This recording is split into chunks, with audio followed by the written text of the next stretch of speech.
In my previous video, I discussed 10 expansion projects I believe the New York City Subway should build. While transit expansions are great and in my opinion needed, there are many improvements the New York City Subway could make to improve the existing system. Today, we'll talk about some of these improvements. Number 1. Platform screen doors. Platform screen door is a barrier that is installed at the edge of the platform, which will open when a train pulls in.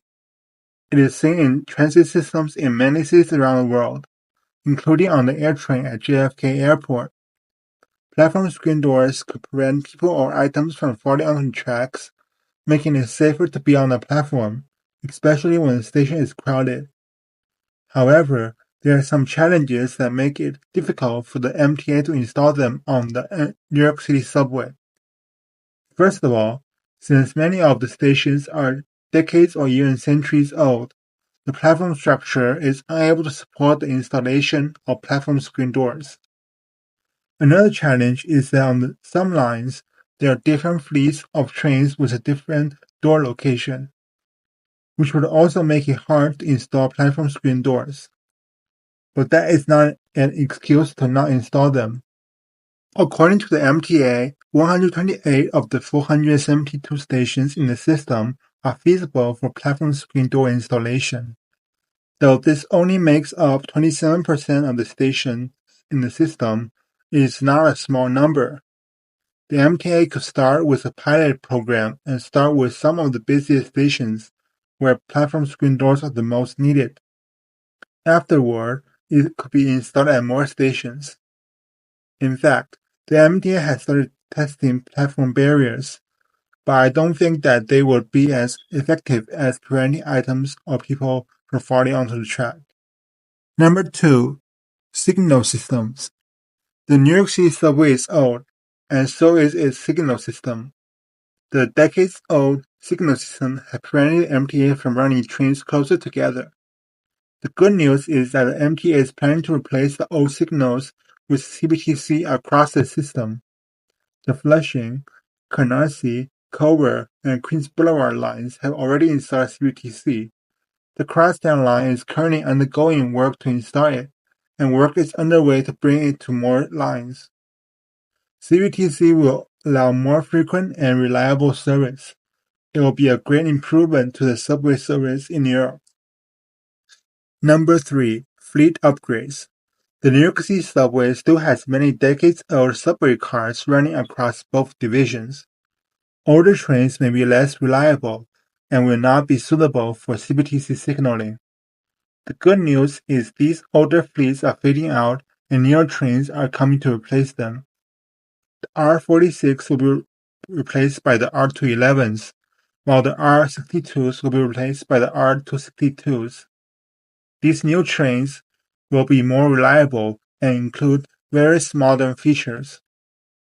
The R211 series feature wider doors and LCD information screens, while the R211T features an open gaming design, which will allow passengers to safely walk between train cars. I would prefer future fleets to all feature the open gaming design, which has been used widely across the world for a long time already. Number 4. Station refurbishments. The New York City Subway has stations that are over a century old, and it's not hard to tell their age. Many of these stations are in bad condition, and it would be a huge improvement to refurbish them. This is also something that MTA has been doing. These refurbished stations look more modern and clean. It will make passengers more willing to use them and feel safer inside them. Station refurbishments will also make the station ADA accessible. This includes installing elevators, escalators, and ramps so that stations are accessible for those with disabilities. This is an important step to make it easier for them to have equal access to public transit. The MTA has been continuing to make more stations ADA accessible, and I believe that all stations in the system should be made that way. Another feature that would be nice to have are bathrooms inside the station. The MTA does have some stations that feature it, but I think it should be done in more stations, and could be done along with station refurbishments to save cost. Last but not least, the replacement of the fare gates. I bet many New York City subway riders have the experience of having to swipe the Metro card many times before able to get in.